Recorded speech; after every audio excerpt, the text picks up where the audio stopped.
Get down! Get down! Don't shoot! Don't shoot, please! They were going to kill me! Don't move! They Stop! locked me in here! Drop her. I said stop! This is a moment from early in Modern Warfare's campaign. It is disturbing, it is intense, you almost don't want to play it, and it's practically perfect.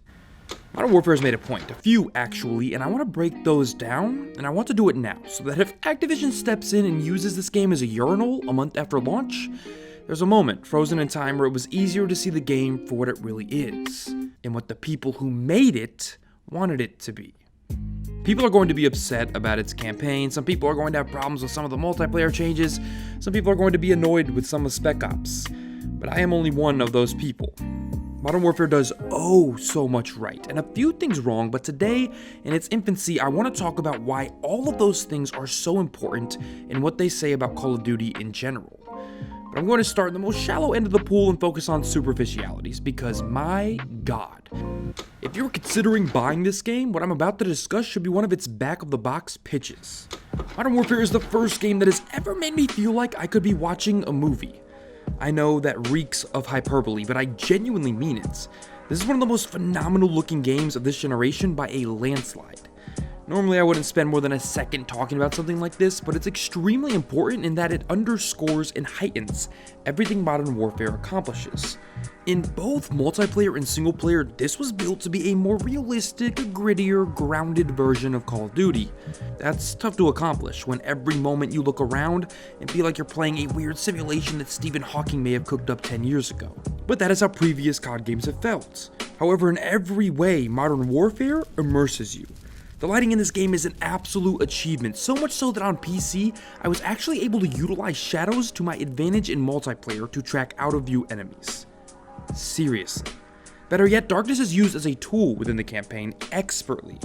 Instead of a blackness drowning every frame out, you have moments where it heightens the intensity of everything happening around you. Just look at how these fire and explosion effects dance around the screen. Better still are water effects and reflections that border on realistic, and texture work that's far beyond what COD has been handing to gamers this gen. But the single player is where the game really shines aesthetically. Cutscenes will start in-engine, in first person, then seamlessly pan out to third person with no loading screens or cuts. Facial animations are some of the least noticeable this year, which is surprisingly a compliment, and for once, the characters in a game manage to look like real human beings without disturbingly creeping up on Uncanny Valley territory. And this has a lot to do with the detail and capture work of their eyes, which feels a lot more realistic and blends with their faces a lot better than traditional video game characters. And that is beyond impressive. I do want to say that the vast majority of these things are a lot more noticeable on PC, and that's really where all of this gets its chance to impress, but the game is still noticeably good looking on console. Turns out, Modern Warfare proves that Call of Duty actually can be one of the more beautiful games on store shelves. But its multiplayer is where I think its more important points are made. Multiplayer is why most people buy Call of Duty. I had one real problem: camping. It sucks, and it has been a problem for every boots on the ground COD game since the original Modern Warfare. Practically everything else is incredible. Now I'm going to split this into two parts, the gameplay itself and then maps and modes, and then we'll talk about the most important point the game makes, which relates to single player. From a gameplay perspective, multiplayer feels like a warm shower after a swim in a cold pool. It is in so many ways refreshing. Mechanically, it meets a speed that is a great middle ground between the Rainbow Six Sieges of the world and the Advanced Warfares. It never feels out of control, but very rarely did I find myself feeling like traversing the maps felt slow. This actually gave me a chance to appreciate just how good shooting feels in this game.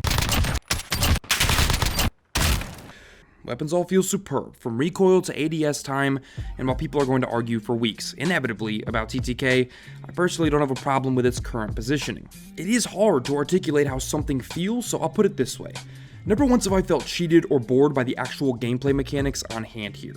Whereas in many of the past iterations of COD, it was easy to feel that the gameplay itself had become diluted in the pursuit of parkour and movement mechanics. Everything feels like it belongs and plays upon one another mechanically.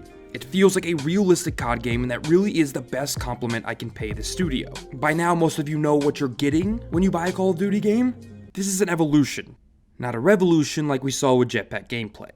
And this is all backed up by trimming the chaos of the game. The new Gunsmith perfectly rewards experimentation with its give and take mechanisms, while avoiding creating these overpowered suites, and weapon abilities and perks all feel balanced enough at launch to prevent any extreme weapon metas from popping up. And that is not to say, however, that things are perfectly balanced. They absolutely are not, but it is to say that the balancing issues on hand are not bad enough that I think a casual player that doesn't really care about stats or numbers would pick up on them. I do want to reiterate, however, that despite the previews, this is not Siege. Yes, some bits of cover allow you to peek and angle your shots, but that's about the only real similarity the two games share in function. Modern Warfare proves that boots on the ground slower gameplay hasn't lost its appeal and is worth pursuing, and can also be iterated upon. But what about maps and modes? See that car? Yeah, that will blow up and kill you should it take enough damage. It could also blow open that door, which you can also blow through audibly, alerting everyone inside to your presence in the process. See this objective? If you climb these 3 boxes, you can actually perch just above it, and well, here's what happens next. But in the same room, you don't have to announce your entrance through a door.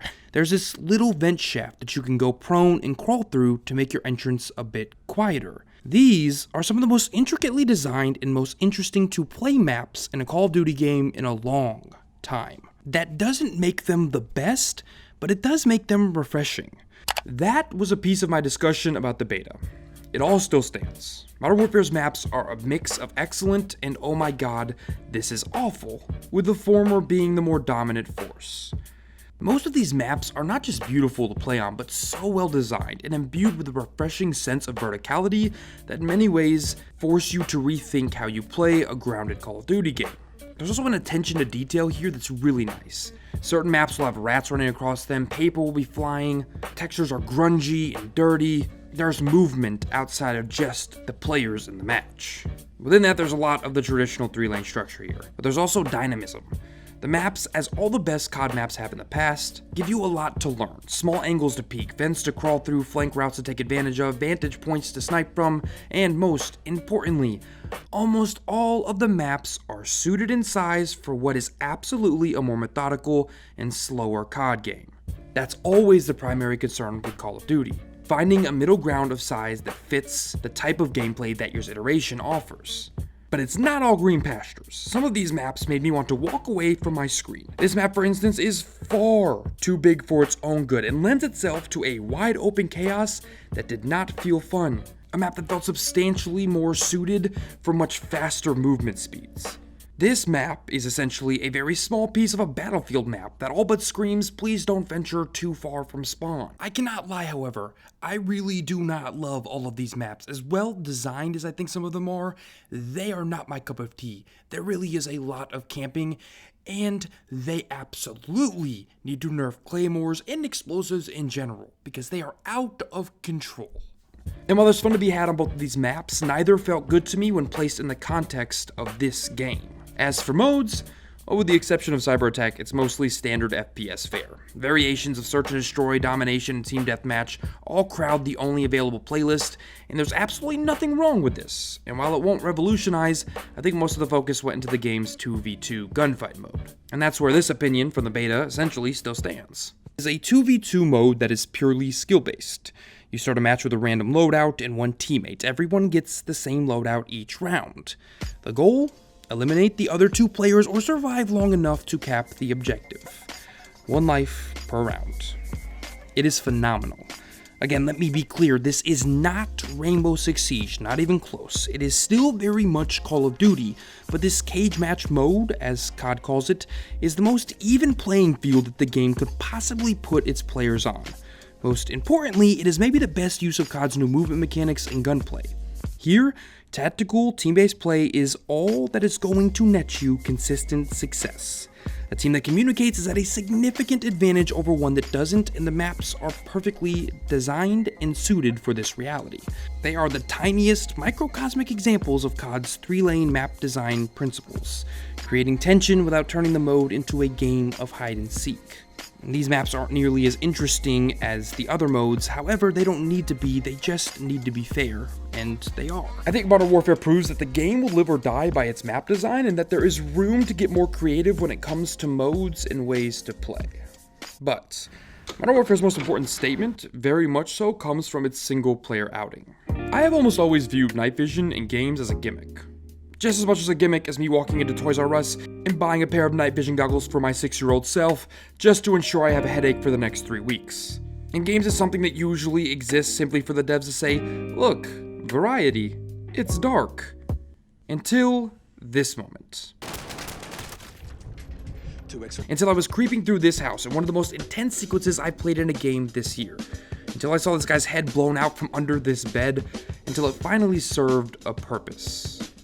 Modern Warfare's campaign proves that you can do something genuinely special with a war sim, even in 2019. And it also proves that making your game the way you want to make it is the right way to create a narrative.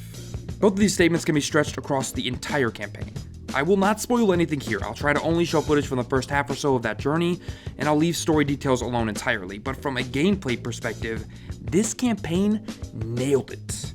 1 second you're smashing a cinder block over a guy's head while you attempt to camouflage with other workers. The next you're flying a drone into a helicopter right after running through London to stop an attack. It is mechanically sound in nearly every way.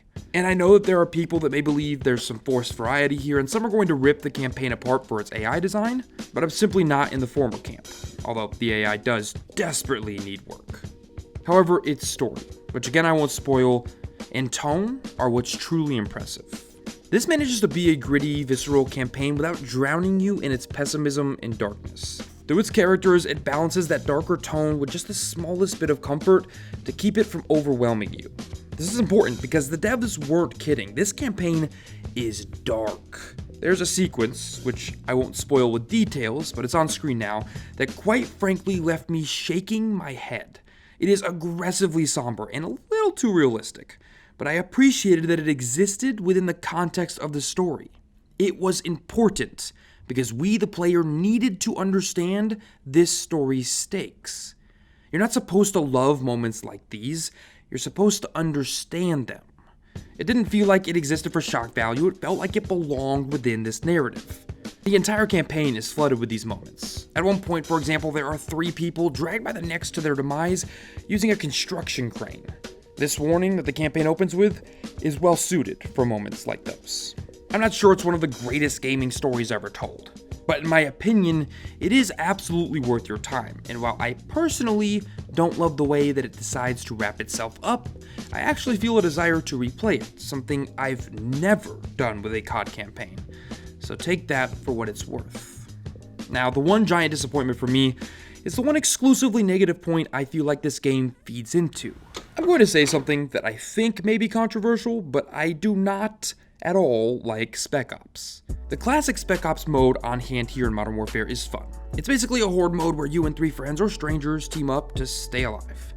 That is really about as complex as it gets, and it's fun in small bursts. But the highly touted co-op Spec Ops mode is not the zombies replacement I had hoped for. Yes, it is true that there is a small through-line narrative. Yes, it is also true that the missions are all varied enough in environment and layout to be interesting. But never once did I think to myself, man, I really want to play more of this. Spec Ops does accomplish a couple of things. It absolutely requires teamwork, communication, and sometimes strategy. That's great. And it's still Call of Duty and it's COD with friends, which is also great. It just isn't interesting enough, in my opinion, in a sea of other co-op experiences for me to be drawn to it. I think a part of this is that a lot of the marketing for Spec Ops appears now to have been a bit disingenuous. Its narrative really only exists so Activision can say it does.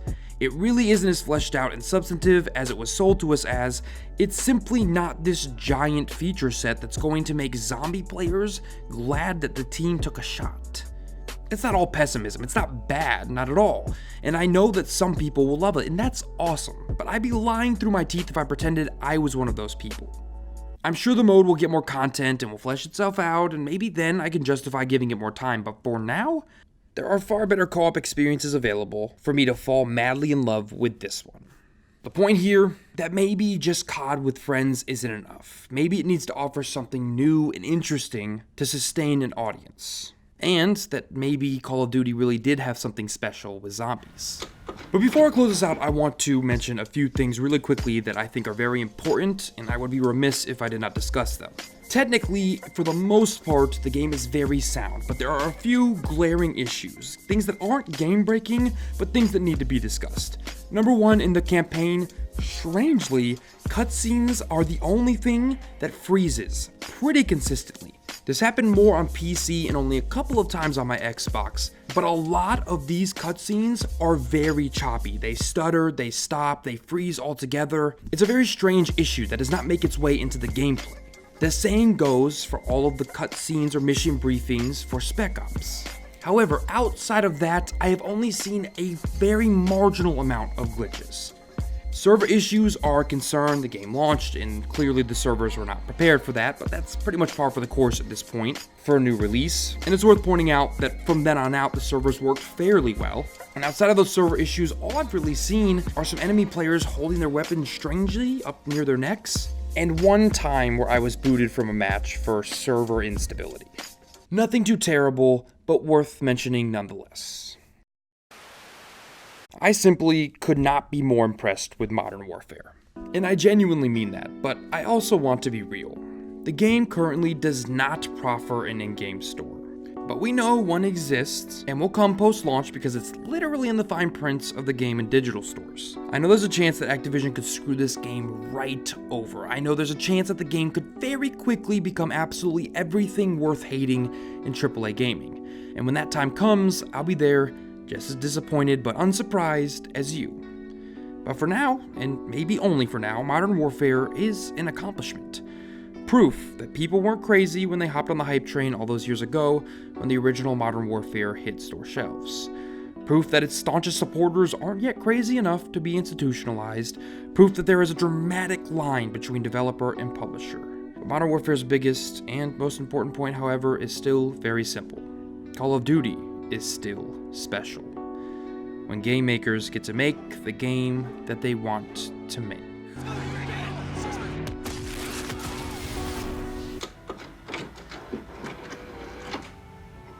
That is it for today's video, guys, and as always, I want to know what you guys think. Are you enjoying Modern Warfare? Do you have any interest in Modern Warfare? How did you like the campaign? Were you surprised by it? Did you dislike it? Do you think that people are going to be angry about it? How do you like Spec Ops? And most importantly, are you enjoying the multiplayer? Let me know the answer to any and all those questions down in the comments below. I definitely want to know what you guys think about this game in particular, as it is probably the biggest release of fall at this point outside of maybe Jedi Fallen Order. So let me know down in the comments below. As always, if you enjoyed this video, press the like button down below. Also, hit the subscribe button. That way you do not miss anything that comes to this channel. Next to that subscribe button, however, is a little bell. That little bell icon, when you click on it, all that does is just make sure you're actually notified when a video comes out. I say this every video because it's super important, because otherwise no one gets a chance to see the video. So press subscribe and the little bell. Yes, guys, I have also been working on Outer Worlds. That will come very soon, so be on the lookout for that. And until next time, guys, I'm out.